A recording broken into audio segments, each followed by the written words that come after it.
I use a form of Christian agitation. I use a form of Christian sarcasm, and it does exist. Just as when one of the Hebrew names for Satan, Beelzebub, was actually construed as Beelzebul, meaning Lord of the Flies. So really Lord of nothing, Lord of a black plague of very annoying flies, rather than Lord of heaven and earth. Anyway, I kind of think aloud. Anyway, Paul says, put on the full armor of God. In other words, don't forget who you are. There's a change of status and there's a change of power now that you belong to God. And yes, we can still work out, and yes, we can still run in races. But ultimately, our power and our strength and our provision comes from God. So put on the full armor of God so that you can take your stand against the devil's schemes. You know, throughout the New Testament part of the Bible, we are encouraged to realize that Satan knows his time is short. He doesn't know how short. Only Jesus Christ knows when he's coming back again. The Bible tells us that too. But the Bible affirms that the devil is a very real enemy, even though we don't see him.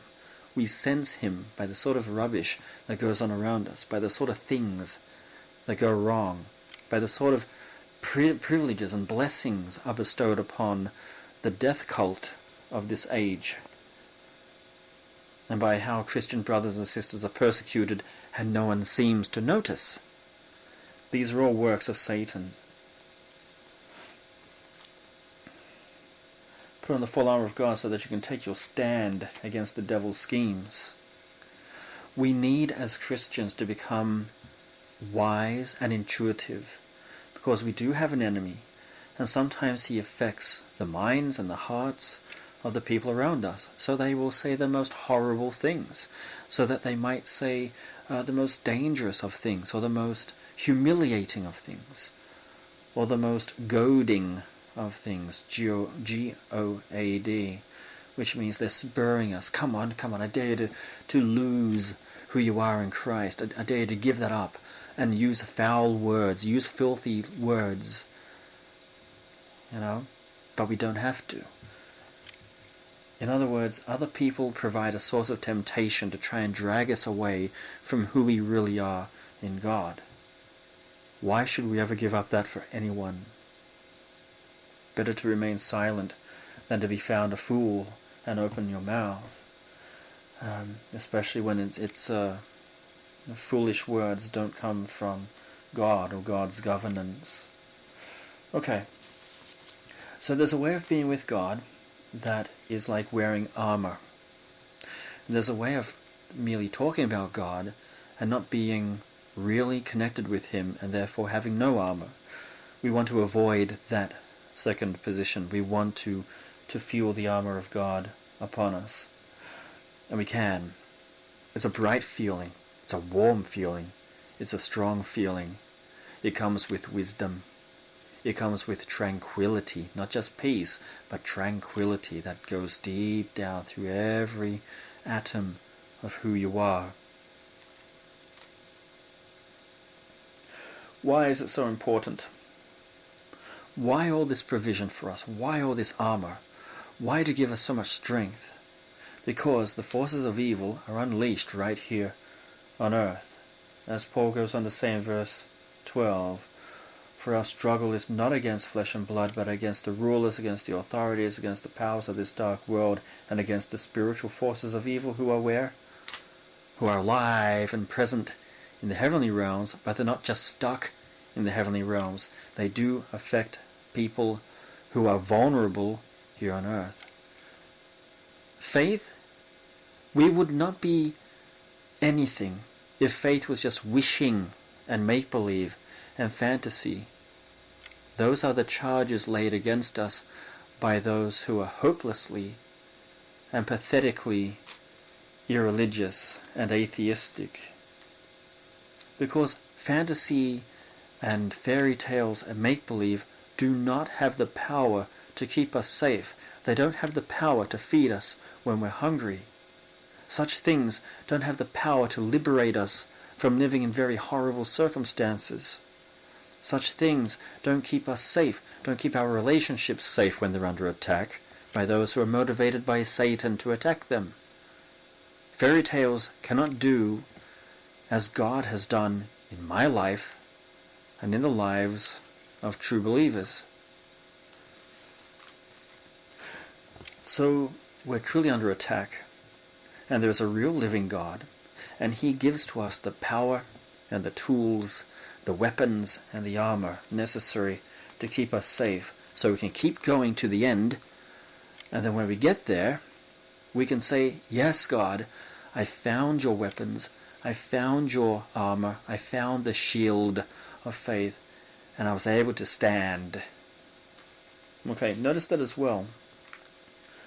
Put on the full armor of God so that you can take your stand against the devil's schemes. The priority for us is to withstand assault. That is, to be able to defend ourselves, to be able to ward off spiritual attack.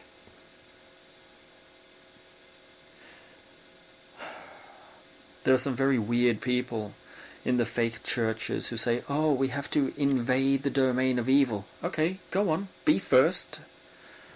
When you get there and find that you're really powerless because that's not what God has told you to do, yeah, let me know how that goes for you. No, we are called to be strong and to stand up and not get knocked over by spiritual forces. This is really spiritual self-defense that Paul is talking about. And that's enough. God will do His own attacking and winning and conquering in the heavenly realm. We're here on earth, and we are to exercise spiritual self-defense against those evil forces that are also here with us on this earth. And they take many forms. They are the rulers. Elsewhere, the fake churches say, oh, you have to give 100% unconditional respect to the government and authorities. No, I don't. I have to remember what Paul has said here, that they are not, they are vulnerable to attack from the spiritual forces of evil. They can have their minds and hearts changed, and when you look at the poor people in one of the richest countries on earth, the USA, you see, yes, there is something terribly wrong in the USA. Same in Australia, same in a great many countries, unfortunately. Okay, so the rulers, the authorities, the powers of this dark world are our enemies.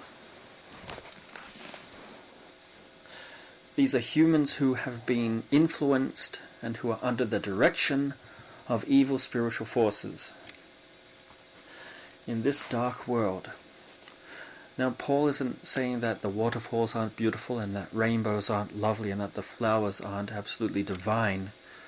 Paul is rather saying that in terms of what this world is, it is a dark place because of the sin and because of people being motivated by evil and people who are unwittingly following Satan. The system is not just corrupt. That's the tip of the iceberg. Deeper than that, the system is evil. And we can somehow exercise our God-given strength and ability to withstand being swept away by it. Okay. Verse 13. Therefore, put on the full armor of God, so that when the day of evil comes, you may be able to stand your ground and not be knocked over. And after you have done everything, you'll be able to stand. Okay. So, Paul says it's quite certain there are days of darkness that will come to us. And it might last a second, and it might last a week, and it might last a month.